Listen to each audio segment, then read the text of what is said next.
We ready to go? Welcome, everybody, to the Dobbs Ferry Board of Trustee regular meeting for Tuesday, May 9th, 2023. Is there a motion to open tonight's meeting? Trustee Sullivan, second. Trustee Patino, all in favor? Meeting is hereby open. I just, at the outset, want to say that Trustee Rosenberg and Trustee Rosen Asher are excused for tonight. Before we go any further, I'd like to take a moment of silence as Trustee Rosen Asher lost her mom. Some of us went to the funeral today, and I just want to take a moment of silence so we can honor Diane Rosen, who was the beloved mother, grandmother, mother-in-law, sister, aunt, cousin, friend, teacher, neighbor, who lived her entire life with love in her heart. She was born and raised in Brooklyn. She graduated from James Madison High School and Brooklyn College, earned her master's degree from NYU, and she had a meaningful and satisfying career as a social studies teacher at HUD Junior High School. She always went above and beyond to teach her students not just history, but life lessons. She was known to break into song and teach in an unconventional yet effective, personal, and entertaining manner. And I just want Shari to know that all the trustees and all the staff of Dobbs Ferry, all the residents, our heart is with you, and we're wishing you and your family the best in this time of sadness. So could we just have a moment of silence?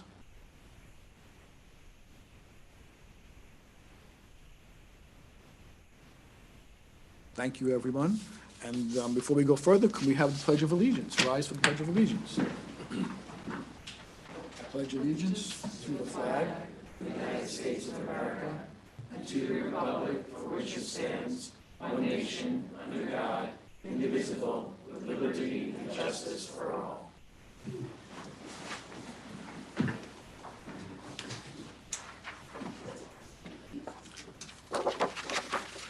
I'm sure you're all here to hear how village business works, so we appreciate it. Okay? No. Usually we're here until about 10 o'clock at night, so I could save this to the end so you can see how we all go through village business, but I will not. You're always welcome to come to see how we operate, and tonight is a bittersweet night from what I'm about to do, so I'm just going to come on down, and I'm going to ask Basilio's daughters to join me at the microphone.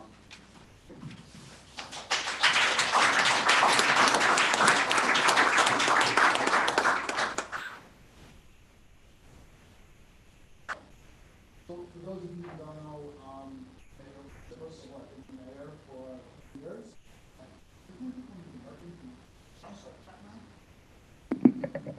I've been the mayor for 3 years. I still can't use the microphone. So, aside from the routine stuff, every so often we have things that are personal and that we feel very much involved with. And tonight's one of those nights, and it's just our pleasure, the board's pleasure, to do this proclamation. Again, as I said, it is a bittersweet night. We've all been to Cafe Latte many, many times. Basilio was always there with a smile, remarks, and you felt welcome there. It was, quintessential, the old Dobbs Ferry. So it was always great to walk in there. And tonight we have his two daughters. So if you would just tell us who you are. Hi, good evening. I'm Jessica Kolaitzi. I am one of Basilio's 3 daughters, a middle child. And I'm Beatrice, and I'm his youngest daughter. And the other daughter? And our sister Martina could not be here tonight, but she's here in spirit. So I have a proclamation from the village whereas, and I'll read most of it, whereas in 1995, Basilio of Villa Santa Maria, Italy, opened Cafe Latte in the village of Dobbs Ferry. Whereas Basilio ran Cafe Latte on Cedar Street for 27 years, and whereas hundreds of loyal customers discovered Basilio's gregarious Italian hospitality and Cafe Latte become a staple in the community, and whereas on October 22nd, 2022, the village of Dobbs Ferry lost our close friend Basilio, And while we mourn his loss, we will forever honor Basilio's memory, and his memory will be kept in the hearts and of all the lives he has touched. Now therefore be it resolved that I, Vincent Rosillo, Mayor of the Village of Dobbs Ferry, do hereby recognize and honor the life of Basilio and express our appreciation for his valued contributions to the Village of Dobbs Ferry and to generations of village residents. And be it further resolved that through the authority of my office, I do hereby proclaim Monday, May 14th, 2023, as Basilio Colazzi Day in the Village of Dobbs Ferry, and direct that this proclamation be carried throughout the village for people of goodwill to see and to know. So I'm going to give this to you. Okay?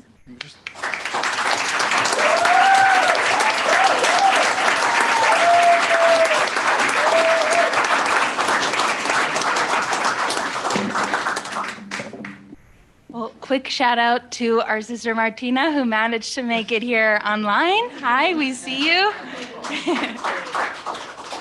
I'll keep this short and sweet. There really aren't words to express how grateful we are for the community of Dobbs Ferry that welcomed my father, our father, with open arms and helped establish the legacy that is Basilio and Cafe Latte. And I'm super proud of all he accomplished and for the wonderful people that he has friends that he has made along the way. And I'm very happy knowing his legacy will live on in all the wonderful memories that we cherish of him. Thank you all for being here and tuning in. And thank you, Mayor, for helping get this accomplished. We are truly, truly grateful. And we'll keep this with us for life. Thank you.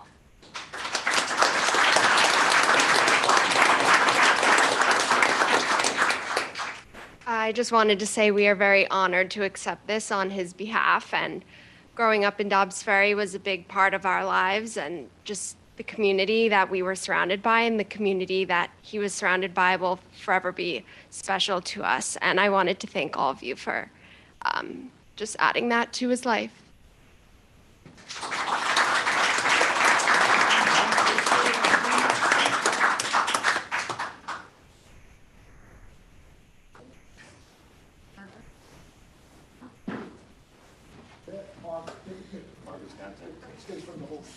Guys.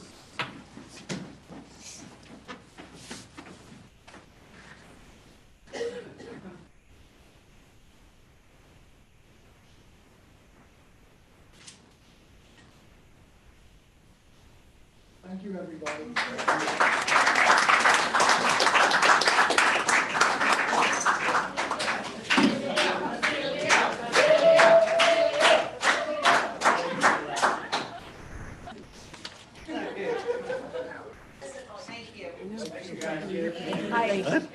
Oh, you're welcome.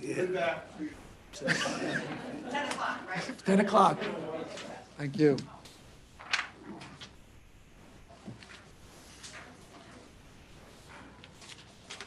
You sure you don't want to stay? Hey, Margaret, could you turn the air conditioning on? It gets like very hot up here. Is it? No.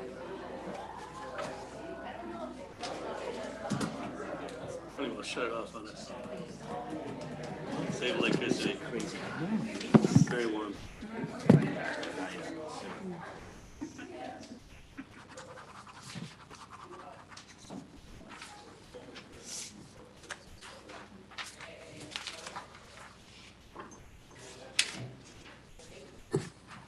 Hey, Stephen, can you put the air on?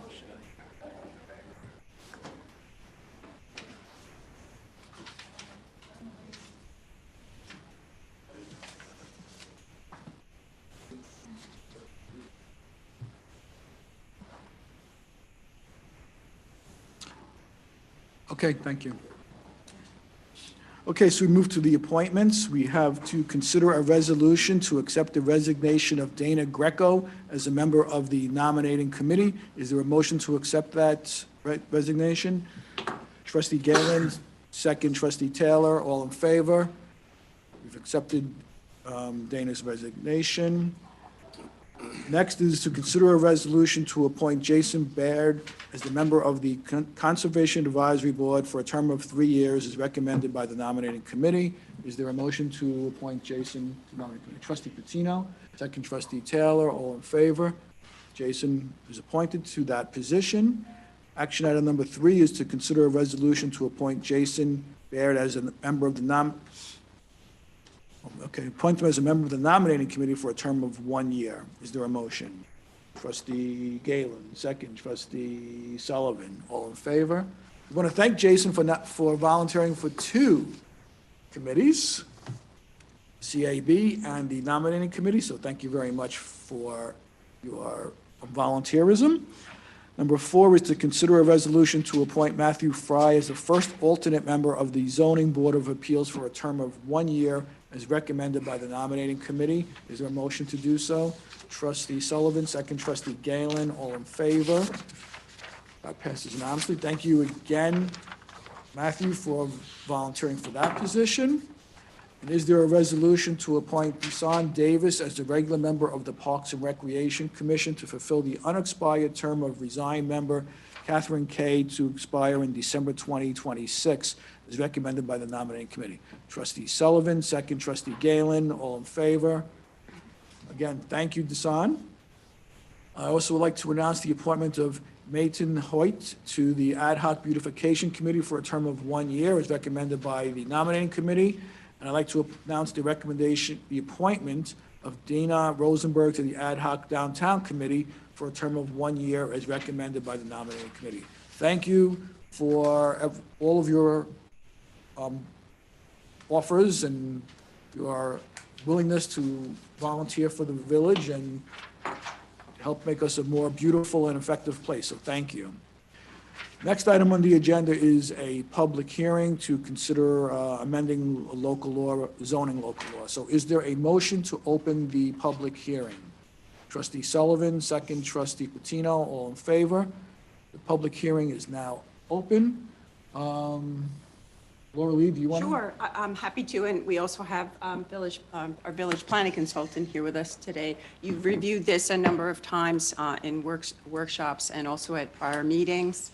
During discussions, revisions were made, and the last time you looked at this, you called for the drafting of the local law, and with the encouragement of Trustee Patino, we took some time to do some general housekeeping on this particular provision in the law as well. So you need to adopt this as the standards for use in the historic districts as they are designated. You currently have 1 designated. And also you need to incorporate the use of the standards as an appendix. So that will be added to your zoning code. And the other changes that were made were necessary to just clarify and to fix some housekeeping things. Any comments? I do, hold on, I just want to pull something up. I'll make a comment while you're doing that. This has been a long time and a lot of work, including a lot of volunteer work in the making. So I think we have something here that seems to work very well, and it's good work on all fronts. I second that. It's really been a long time coming, and Sonia's here, and she might want to say something when we get to the public part, but it was a task of many, and I'm glad that it's finally on our agenda to get passed so that we can move forward with employing it in the Belden district and future districts. Ed, Mike. I have some technical questions for you, Lori Lee. Yep. If you were under historic district standards, section 4D, you have as applicable to the specific application under review, you have A, B, and C, downtown design guidelines, residential design guidelines, historic district design guidelines, which is what we're adding here. I think it would be beneficial as part of the code, some minor upkeep to this, to add the vision plan into here, which is a document also often referenced. It sort of ties in to these others in a nice way, and is a useful reference for planning architecture review. So what you're asking is to attach the vision plan as an appendix? Yes. Is that possible to add at this point? What's the purpose of doing that, Michael? Because it's already part of the code. I know we want to put some more, I would like to have more meat for the planning board / AHRB to use the vision plan when doing things, but I thought the point of these guidelines was that they're kind of like separate and distinct in many ways from that. I think there's some things they are, right, as is, so, you know, there's a set, the residential design guidelines, for example, Yeah. some of which is a much simpler document.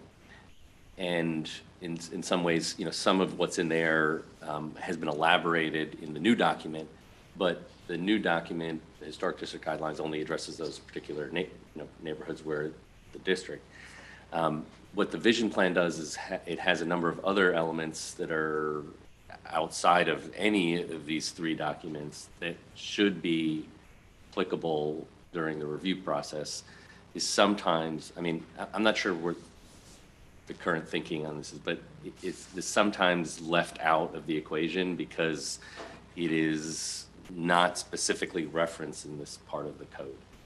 So in years past, it's been argued that Right, no, I those are not applicable for a ruling. And so I think Yeah, that's we why have the opportunity, like while we're doing this zoning code change, to add that in. But then you would be adding it just for this historic guidelines versus what you really want to do, which is add it to that section 300-42 or whatever it is, right?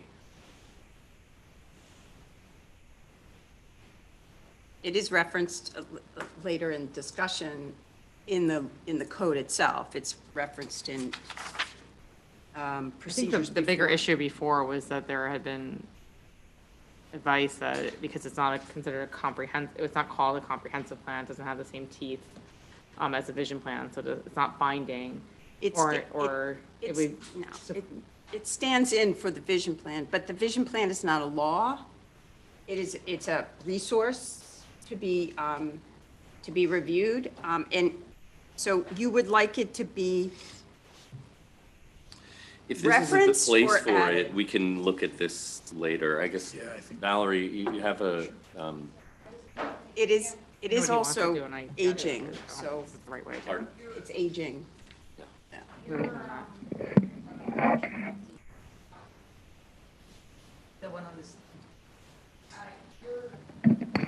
Your zoning code right now refers to the vision plan in a number of different instances within the site plan review.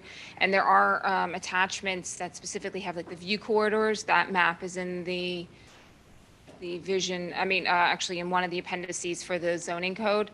I do think that while I understand your concern, I think it might be better if when we are planning to look at updating the zoning chapter in terms of housekeeping, at that point in time, we can look at where appropriately it would be placed and then refer to it as like the vision plan or comprehensive plan, which is effectively what your vision plan is. Because as all site plan reviews, as well as seeker reviews, the boards are supposed to look at the comprehensive plan and make sure that all projects are consistent with the comprehensive plan. And that is state law. Okay, so we'll just wait and we'll just get this, we'll do some amendments. I would advise that because also we'd probably want to highlight specifically what it is, maybe in that particular document that you would like the AHRB to refer to specifically, and then we could pull those out and put those as potential appendices. And like I said, it is specifically referenced in the procedures for designating historic Right. landmark, scenic landmark, or historic district. It's specifically listed that keeping in balance with the goals and policies of the Dobbs Ferry Vision Plan. So what you would like it to be pointed out earlier in the process, is that what you're saying? I think that if Valerie has this on her agenda as part of some overall zoning code revisions, and then we can look at specifically where that should be inserted or where we should reference certain parts of it, then that's good enough for me. I just saw an opportunity to reinforce some of the valuable parts of the vision plan in the review, but it Right, can and I wait. think, because the same thing will take place with the LWRP. Currently, right now, everything requires an LWRP review.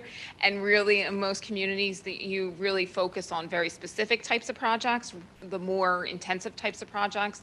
And then that goes, and then you typically have the projects go for a little bit more of a rigorous review in the LWRP consistency. So I think some of those other documents, when we go through that and update the code, that will be the most appropriate time to really specifically highlight which documents should be reviewed at the appropriate times. Do we have a timeline for when we're doing that zoning update? So I think that was going to be in this, this coming year's budget. And so that's when we were thinking about doing it over the next year. Right. Thank you. Okay. Any other comments by the board?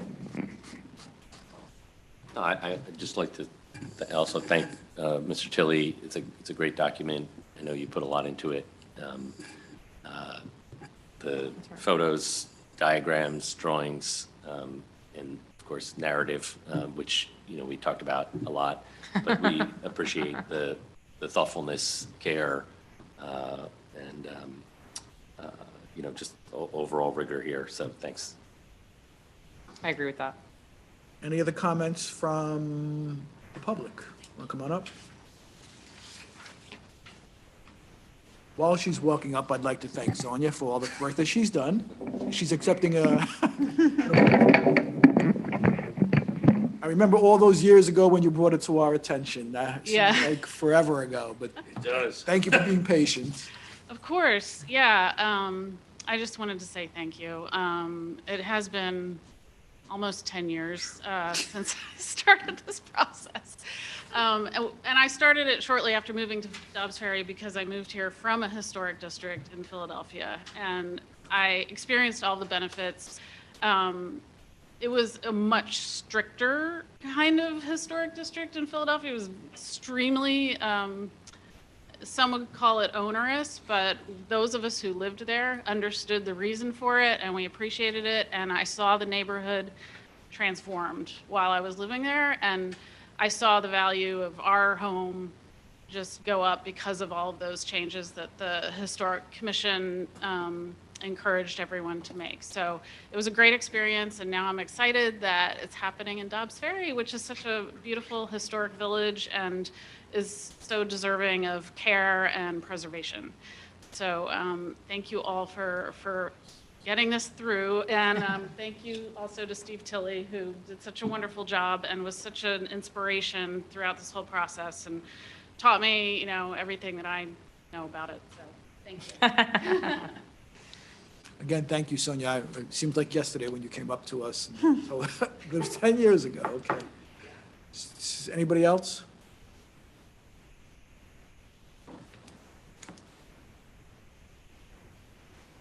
Well, I'll just thank Sonia. Just for the record, we know who you are, but tell us who you are. Steve Tilley, 22 Elm Street.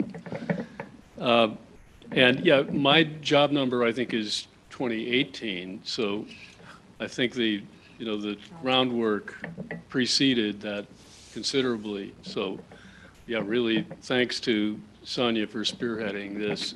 And thanks to the board, this is your document. And thanks to Michael, especially for his architectural expertise and comments and your contributions to the document, which is it's the village's document. And I'm happy to see it, on the same night that we say, we give our, kind of acknowledgement of Basilio's contribution, to see it, kind of take its shape, I hope. And I hope it does its job. And it's a living document, so it's not written in stone. It can be changed and evolve as now the planning board, sitting as the AHRB, discovers that there are flaws, omissions, and there certainly are things that will have to change, I'm sure, over time. Yeah, I'd like to also thank Trustee Patino for all the work he's done on this, because without his technical knowledge and his insisting on certain things and getting it right, it would probably be 10 more years. So thank you again. Or it might have been 5. But it wouldn't have been as good a document. So thank you for everything that you've They done. gave it for me. Anything else? Any other comments? Anybody from online? Okay. You know what? As long as we're thanking people, I want to thank Valerie. She really took this on with gusto, and we benefited from her experience in multiple municipalities in getting documents such as this adopted. And it's a pleasure to work with Valerie. She's got a great work ethic, and I just wanted to thank her publicly for her help. I knew once I started naming people, I was going to forget people. So thank you, Valerie. You're hidden behind, I couldn't see you, but thank you. But thank you. I have to say, she was stuck outside in the crowd, and she texted me, and she goes, "We should chat if all these people are here for the." I said, "I don't think so." I don't think it's controversial. It's like, we can all exhale now. Okay, so is there a motion to close the public hearing? Trustee Patino, second. Trustee Sullivan, all in favor. Public hearing is now closed. I think before me I have a law that would amend the chapter, so I'm just going to highlight it. So is there a motion to amend Chapter 300 zoning of the Village of Dobbs Ferry Code to adopt and incorporate historic district standards? Trustee Patino, second. Trustee Sullivan, all in favor? Done. Thank you, guys. Thank you. It's officially done with the mouse at the end. I can't believe that was 10 years ago. We have certain housekeeping things to complete, but it will be effective as soon as we get the housekeeping and the filing receipt back from the Department of State. I just didn't want people I know, to when think I that said it was tomorrow done, night- right, I know. The It's- lawyer to my left corrected me. It's, because this is an amendment to a zoning code, there are certain obligations with filing and publishing, post-adoption publishing. So it takes an extra week or so before we can declare it so. Okay, courtesy of the floor, who would like to come on up? Come on up. Might I hand out some letters? Sure. Yes, thank you.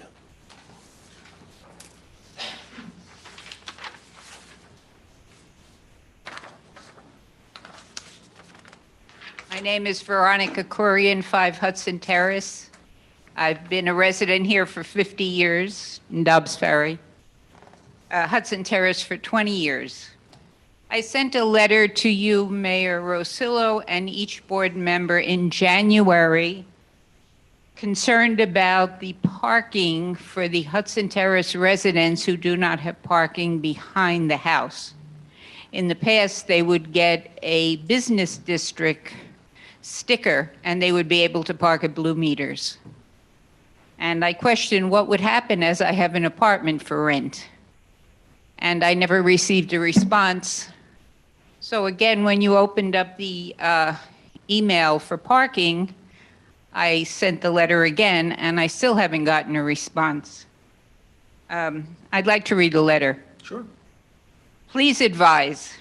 I expect to shortly have an apartment for rent in my house at 5 Hudson Terrace. Will I be able, as in the past, to assure my potential tenant a central business district sticker utilizing a space in the locations on Chestnut or Palisade at the now defunct Blue Meters? The Blue Meters were quite easily accessible to the building as the resident came home laden with grocery bags. How can I rent my apartment if I don't have an answer? This was back in January. Also, I do not understand why Hudson Terrace was not part of the residential parking permit plan. Why was it not included with the other streets surrounding it? And those are the people who live on Palisade, which oddly stops at Chestnut Street, where the people can obtain a sticker and park at those non-metered spaces for an indefinite period of time. For some reason, Hudson Terrace was not included. While the village is attempting to find a solution to the tangled parking problems in Dobbs Ferry, do not forget of the existence of Hudson Terrace. Hudson Terrace is a private, and I'm put that in quotes because many trucks and all, there have been issues there, that runs between the stores south of Chestnut, ending at the library, and the 5 houses facing Palisade Street. These 5 houses date from the late 1800s and are a big part of the history of our village. Right now, there are approximately 22 apartments and condos in those houses. While most of the houses have parking spaces behind them, they are not always adequate for the residents. So now, with the new parking regulations, I see that we can still obtain a business district sticker, but the residents of Hudson Terrace, which in my case the house is 3 houses from the Embassy Club, would have to park here behind the police station in Village Hall, which is untenable, and I can't possibly rent the apartment. So there has to be some solution. I would suggest at the very least that Hudson Terrace be included in the residential parking permit, and that way they can park down Palisade Street across from Our Lady of Pompeii and down that street.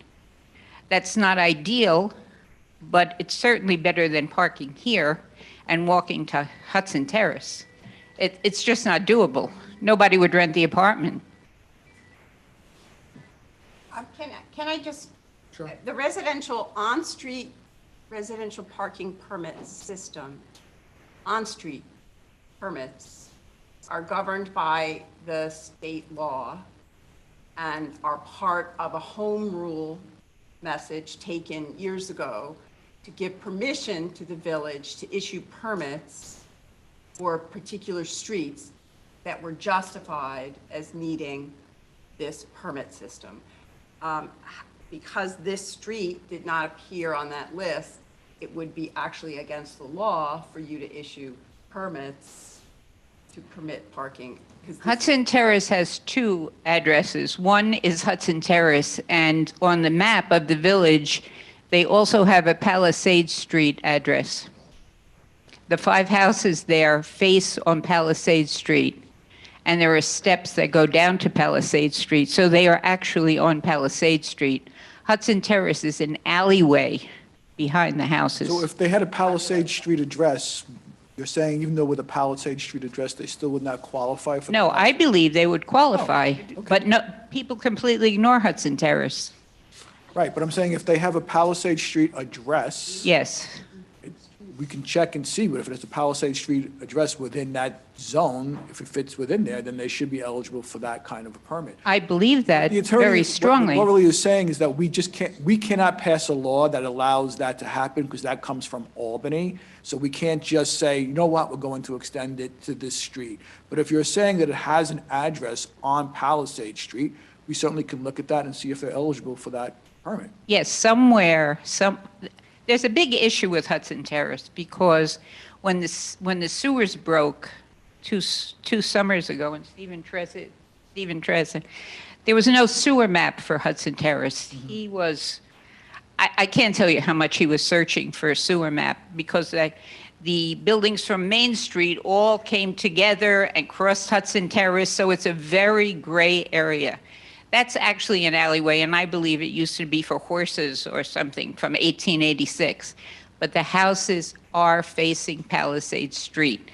The reason they're on Hudson Terrace is because that's where the cars have access. Okay. But the front of the houses are on Palisade Street, and there are 5 of them. All right, we will look into to see if that fits. I don't know if maybe the chief or can work with the village administrator on that and see. To look at the law, see the law. Well, if they're entitled to, they wouldn't be entitled to the same parking opportunity as anyone on Palisade Street? No. Residential home rule extends as far south as Chestnut Street. Does not incorporate higher stretch house. So meaning it stops, All the homes on Chestnut. you mean it stops at where Pompeii and 75 Main is? Yes. Anyone who resides on Palisade Street proper, Chestnut Street, north of Cedar, they are eligible law is very specific. I don't know why. It does not extend south. The paperwork that I was able to retrieve indicates that the parking permission, on-street parking permission, because we're not talking off-street lots here, because the streets are held in trust for the benefit of the public at large, that's why you have to ask permission using a home rule request for the legislature to adopt the ability to regulate parking for the benefit of the residents. But there had to have been a basis to argue the need for this. In the case of the home rule that was taken up, it was because of the situation with being affected by the commuter population who were using the side streets, et cetera, et cetera, et cetera. So this being an alleyway, not a recognized public street, it wouldn't have been necessarily included in that home rule message. I'll take another look at it, but just so you know, the parking regulations were further discussed tonight in the work session that preceded this meeting. So nothing has been set in stone, but obviously the blue meters are no longer available, but there will be some changes made, and those can only be made by local law, which the board will be taking up at the next meeting or two. But they made further refinements tonight that may affect what you're asking for. Yeah, we're still looking at it, and we're seeing if we can tweak it, so that it works fair for everyone. And so it is a work in progress. So we will keep you advised as to move forward on this. Well, I certainly ask you not to forget Hudson Terrace because, as I said, there are 22 apartments and condos there, and most of them have parking spaces behind, but not enough.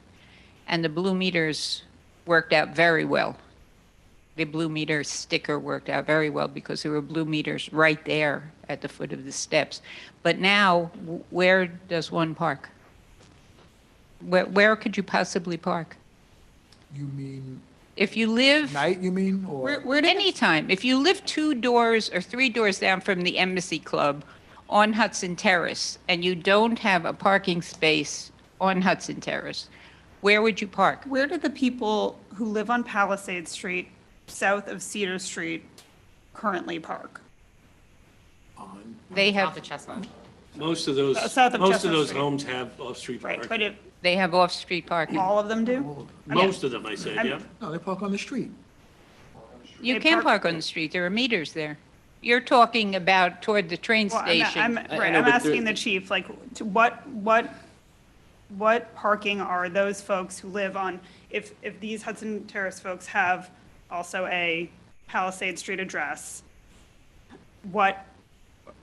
their next door neighbor on Palisade Street who's not affected by this Hudson Terrace situation, if they didn't have an off-street parking spot, what on-street parking are they entitled to, if any?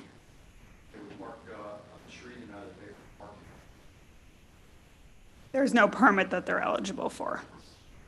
There's no Palisade Street residential permit parking.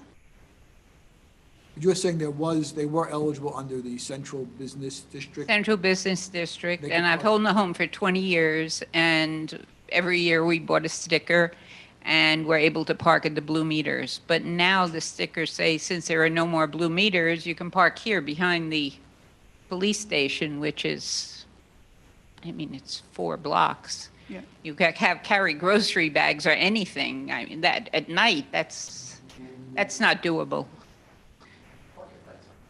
The parking regulations. Yeah, but how about if you're parking during the day?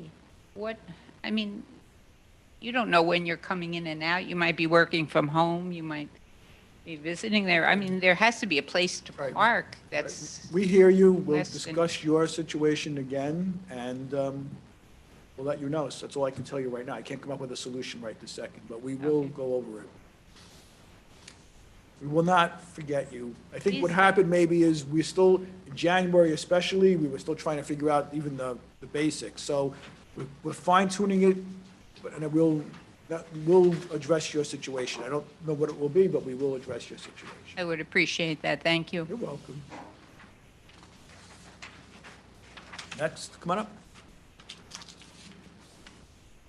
Hi, Rosemary Moore, 21 Broadway. I have 3 items. First, very quick, when you go to the Dobbs Ferry website, many of the departments here do not have the name of who is in charge, nor do they have an email address. You can call a phone number, sometimes it gets answered, sometimes it does not. You leave a message, sometimes you get a call back, sometimes you don't. So if we can get email addresses for everybody, so we can contact them directly. Number 2, we went down to the waterfront, had a great time, and we walked through all that bird poop. I think the only time it gets cleaned is when somebody complains. We need to have the Parks Department clean on a regular basis. I heard comment after comment about the bird poop from people within Dobbs Ferry and people who were there for communions, parties, et cetera, talking about how the bird poop detracted from the beauty of the park. And finally, this is a personal issue. Somebody made the decision to put a parking sign in the middle of my yard, my front yard. Somebody showed up in our yard about 2 weeks ago. He refused to give me his name, and he refused to tell me who he worked for, but he planted a no parking sign in the middle of my yard. I don't object to the parking sign. It's no parking from here to the corner to allow the buses to make a turn off Broadway onto Fairlawn Avenue. Do not object to it. But I do strongly object to the fact that nobody knocked on my door. Nobody told me that they're putting a sign in my front yard, okay? I would have agreed to it, but I think out of courtesy, someone should have knocked on my door. What would have happened if we had underground sprinklers? You would have been paying thousands of dollars to repair our sprinklers. A knock on the door would have prevented that. Certainly. And he Give also... me your address again? 21 Broadway. Okay. Okay, faces Fairlawn Avenue. I request 2 things. First, anyone entering onto private property, give 5 business day notification, especially in cases where property is going to be taken by eminent domain, which is what, when I kept saying, who are you? Why are you here? What's going on? I work for the village. That's not answering the question. And it's, again, a knock on the door would have avoided all this. And second, all village staff must state their name and who they work for when requested. I think that should be common courtesy and understandable, but I worked in a hospital for over 40 years, and if someone said to me, who are you? I had to tell them. I don't see why whoever that dude was that put the pole in my yard should not be subject to the same. Also, as a other aside, the second pole on the street across from me is on St. Christopher property. Thank you. We will look into The it. second what? She's saying the other no parking sign on Fairlawn is on St. Christopher's property. Okay, the signs have been placed in the right of way. There's a 50-foot right-of-way there. Yeah, so, It isn't your yard. yeah, It's not necessarily your yard. it's public If you property. provide a survey, we'll look at it and compare it to a 50-foot right-of-way. Okay, we'll take a look and see if it is on up. We will let you know if it is right away or not. Sometimes we don't know the extent of our, as a homeowner, you may not know the total extent of your house. So we'll take a look at it and see. Thank you for raising those. Thank you. But I will say, though, to your point, like, and I live in that neighborhood, that the traffic committee reviewed the placement of those signs, and they were important because of the St. Christopher's employees parking there, as you know, because it's literally in front of your house every Monday and Tuesday, and the school bus, like, not being able to traverse the streets. And sometimes I can't even get in and out of the street and go out the other side on Fairlawn. So I appreciate the sensitivity, and if a village employee didn't identify themselves, I mean, that's unfortunate, but it is a necessary signage to protect the safety of everybody. No, and not disagreeing with content, just disagreeing. No, I got it. I just wanted to say that too, though, because I think it's important, and yeah, we appreciate your comments. Hi, I'm Ruby Eliopoulos from the Beautification Committee. We counted 10 areas in the village where trees have died and not been replaced. A couple months ago, we asked if the trees that were at DPW, on the ground of DPW, would be planted there, and we were told they would be. They are not still in the ground, and it looks like, to me, I'm not a specialist, but it looks like most of them are dead. We just want to know. That's all. We just want to know what happened to the trees. Okay, no. They're alive? No, but you know what? Before you go on village property, as a courtesy, you should call ahead and let them know that you're coming, A. Right near the. B, you have no right to move anything on village property, didn't whether move they be anything. trees or cones or whoever is up there doing it. This is actually the third or fourth time we've heard this complaint, and we've responded on multiple occasions. Okay. I think just relax, just relax. Just relax. Wait, relax. So I know what trees you're talking about, because I did look at those trees myself. Thank And I think I contacted Steve, and Steve, you told me that come on up. They will be planted. So those trees, because some of them do look kind of dead maybe, so how do those trees? Some may be dead, some may not be. Okay, and I think the question probably is, why were they sitting on We just got them in October of last year. Now it's spring. Okay, But once we're done, our almost time to start. okay, and had we notified the beautification committee? I'm notifying employees every day. Okay. So all keeps- that's all. Right, so I think that, I don't know, some people say they were contacted, some people say they were not contacted. He sent emails to some people on the beautification committee advising them of the fact that they were gonna be I planted. honestly wouldn't be here tonight. If, we have been told multiple times that the trees are going in the ground. Right. We have been. I will completely admit that's correct. If we wait any longer, though, Right, there won't We be did. anything to plant because, you know, there's only about 2 that look like they're alive. And I do want to address the village administrator's comments. The composting bins Right. are on that property. How do we access the property, the bins, without going onto the property? right. I know Not the, trying to be, no, I know you could see the trees from the composting bins, Yes. because that's how I looked at it myself, so. yes, exactly. you're right, So I wasn't trying to move the trees either. I didn't touch the trees. Right. So, we have some kind of a plan when those trees will be planted? Yes. As soon as we're done with our whole. So would we say within the month, okay, will it be too late, we think, for some of those? Okay, and I think I gave you the locations of where those trees are gonna be, right? Did I send you an email with those No, locations? but it's fine, as long as they go in the ground, that's all we're asking for. Okay, but I I'm think I really sent you an worried email though. saying 2 are gonna be near Walgreens, one's gonna Oh, be. yes, that's Okay, true.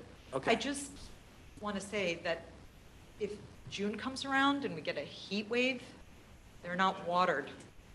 If they're not watered, they will. too late. That's the other thing, too. That's our concern. We just think the town should be, Village. Stop. Village. Should stop. Village. Stop. sorry, I'm so Stop. sorry. I mean, I really am. You don't have to Trees are apologize. incredibly important to us. They should be to everybody. Thank you. Thank you, Ruby. Thank you for your time, Ruby.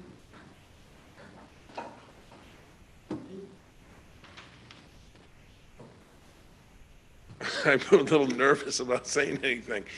Patty Schneider. First, I didn't want to say anything during the public hearing because I didn't want to, I think that was, celebratory of the success of something that's been coming a long time. Took a tremendous amount of work, and I think Michael should be, as he was, along with Steve and Sonia, they really worked hard to do it. I do still comment that I think not permitted is too strong a term in that kind of a document.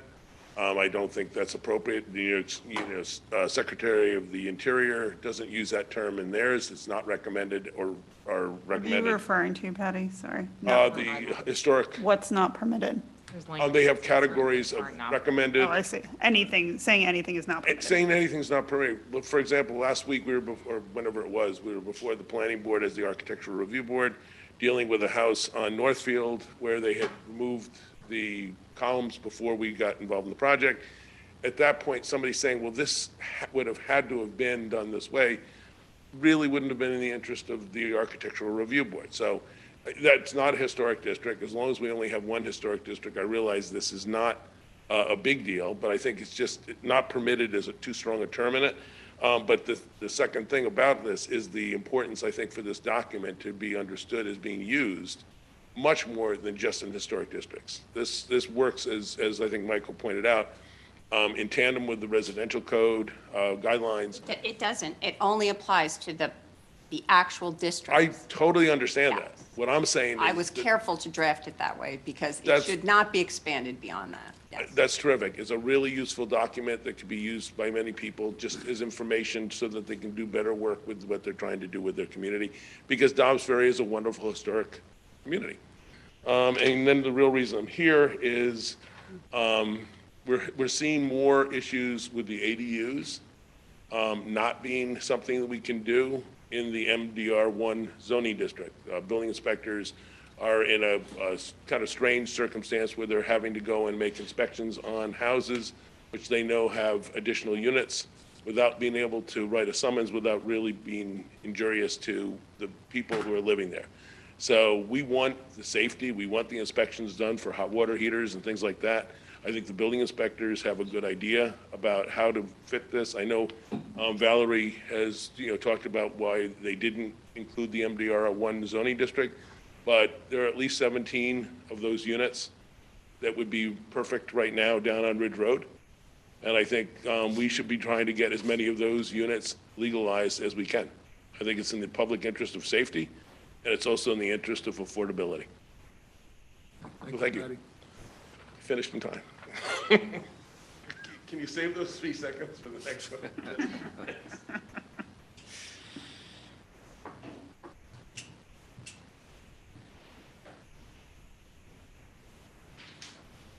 Bob Radomski, Ogden Avenue. 2 quick questions and 1 informational statement. How much per month is the safety barrier and fence at Gould Park on Ashford Avenue costing us per month? We have a figure on that? I don't know what that figure is. Can we get one? Sure. Okay, closing in on the 2nd year, is there any plan on fixing the wall and sidewalk anytime soon? Yes. When? So we're in the process of having the design drawings done and the construction drawings done, and the plan is to go into construction phase at the end of August, beginning of September, after the pool and camp What season's over. cost? And what's the total cost of the project? I don't know that sitting here right now. Can we It's a get lot. that? It hasn't been bid. It hasn't been. But it hasn't been bid, it's but- just a guesstimate.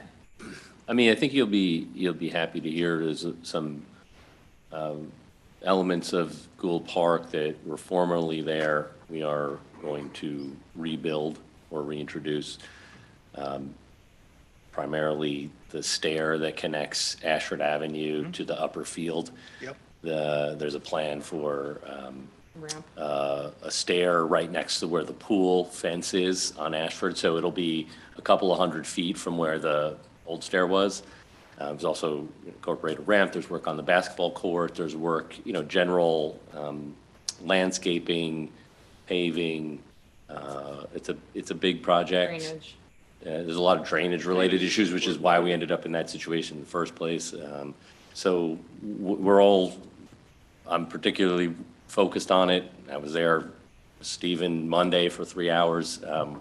So it's our focus. It's just, unfortunately, these things take a lot longer than I wish they do, but we're working on it. Is there some way we could get a cost out to the public? We will when we have a cost estimate. So the And how engineer's much working on. defense- And how much the fence is costing us per month?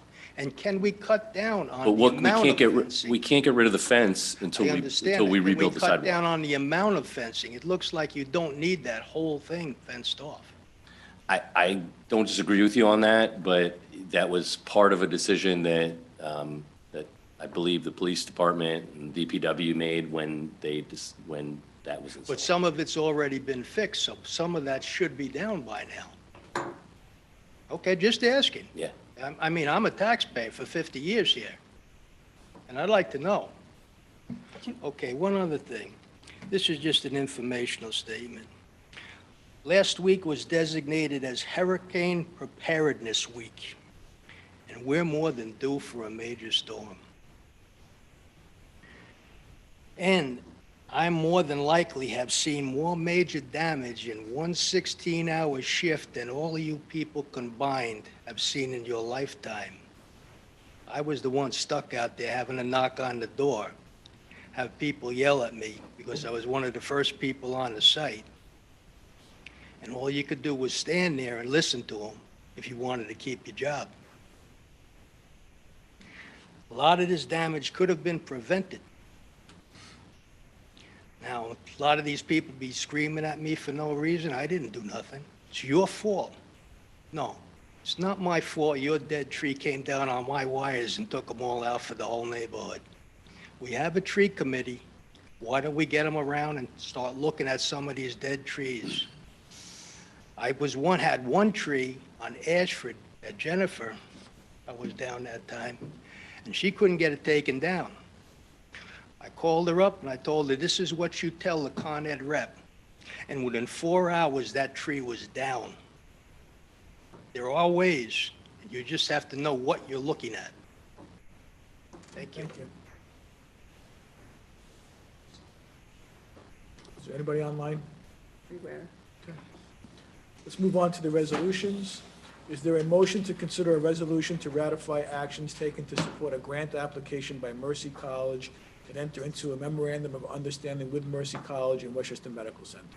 Trustee Patino, second. Trustee Taylor, all in favor? That passes unanimously. Is there a motion to consider a resolution to renew an agreement to use the Westchester County Firing Range? Trustee Sullivan, second. Trustee Patino, all in favor? That passes unanimously. I have an amended resolution regarding the motorcycles, because I think we just noticed that. So we are going to authorize the purchase of 2 Harley-Davidson motorcycles, and in order to pay for that, we have to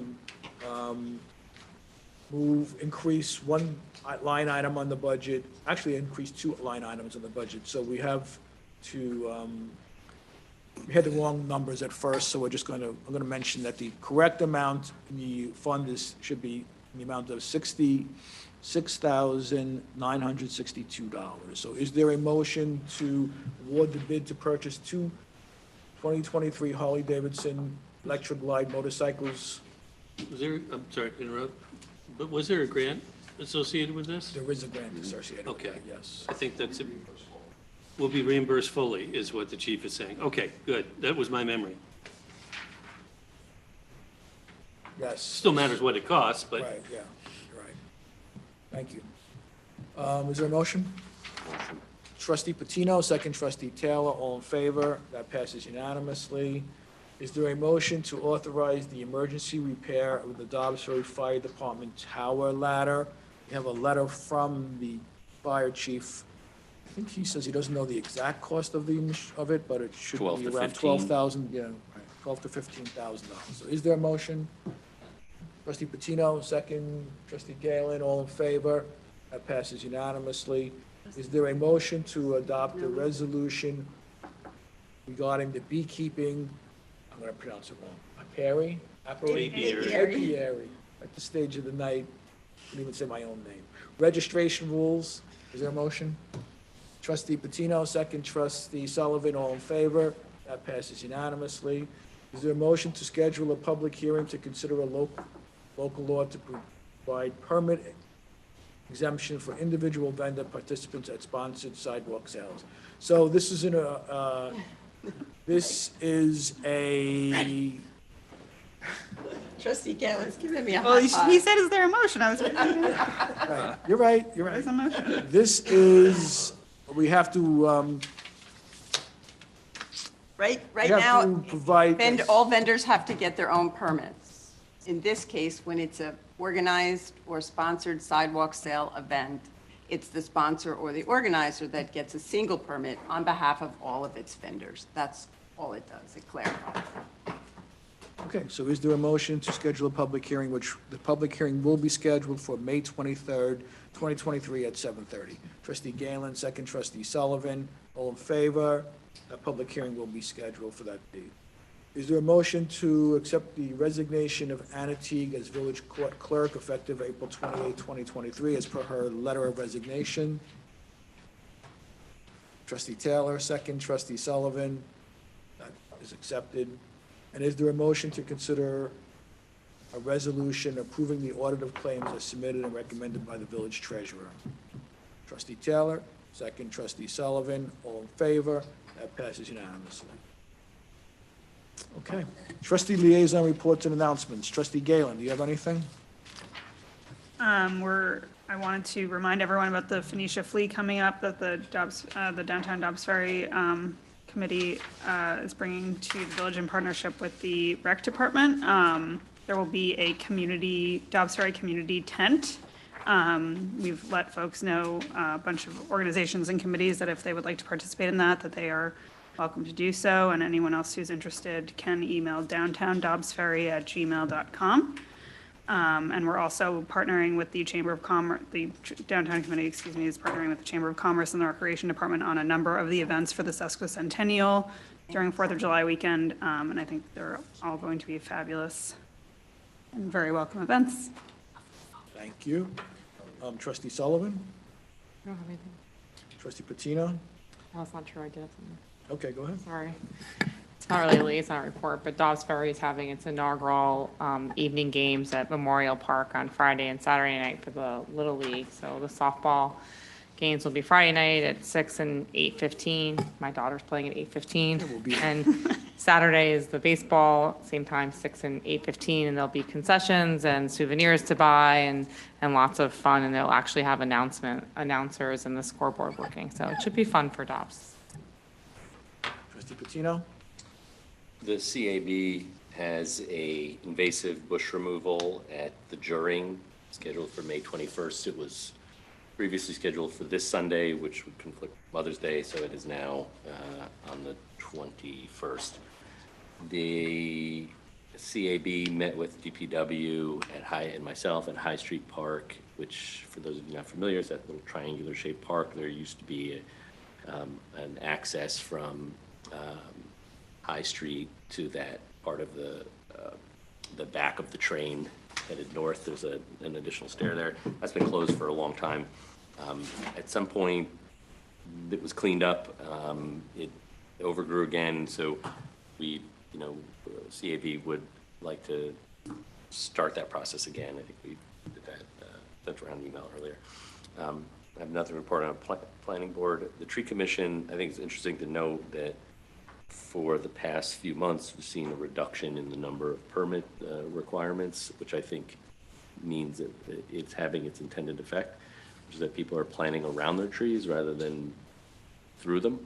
And so it's encouraging to see you typically see now 2 to 3 applications with 1 or 2 trees on it, where we used to see 6, 8, 10 with multiple trees. So it seems to be working. Okay.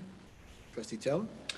A couple of things. On the same day as the Phoenicia Flea, which is Saturday, June 3rd, River Arts will be sponsoring the annual music tour, which is a music festival across all of the river towns. So it should be a great day for our village and other villages as well. Also, I'll offer a footnote. I happened to chat with one of the residents who's been before us about this Bel Air project that had significant flooding. This was after, I guess it was, 2 weeks ago when we had those sort of horrifying rains over 2 days. And I'm pleased to say that the project was a success in terms of preventing the type of flooding that had plagued that area for some time. Okay, great. Glad to hear that's working. I just want to report that I attended the Dobbs Ferry Comic-Con at the library on Saturday. It was really well attended. It was great to see everyone out there dressed in the costumes, and it was a lot of fun. It was a great day, and I'm glad it worked out for everybody. I want to thank the library for the work that they did on that. And on Sunday, I attended the Save the River event in Vermont, in New York, Westchester, to join the protest of the nuclear power plant expelling water into the river. That was very well attended, and hopefully some action will be taken to stop that, or at least slow it down. So I need a motion to adjourn to executive session to discuss personnel issues. Is there a motion? Trustee Patino, second trustee Taylor. All in favor? We're hereby adjourned.